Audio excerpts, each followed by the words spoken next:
So guys, panoorin natin si tatay. Grabe pala ito, manira talagang lupit.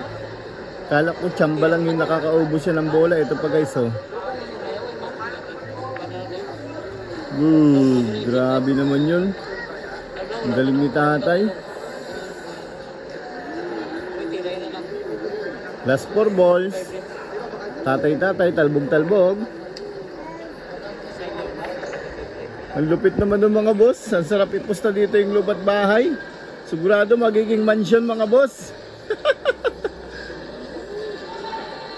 Lupit. Yan pa oh. Bang! Grabe naman yung si tatay. Ang galing, hindi sumasablay. Ito sana yung pinapalaro sa international. Tingnan nyo naman guys, may edad na si tatay pero laban na laban pa rin yung tira niya sa bilyar. Oh, grabe magpa-atras, basic lang. Last ball. Lupit ni tatay. Boom! Game ball.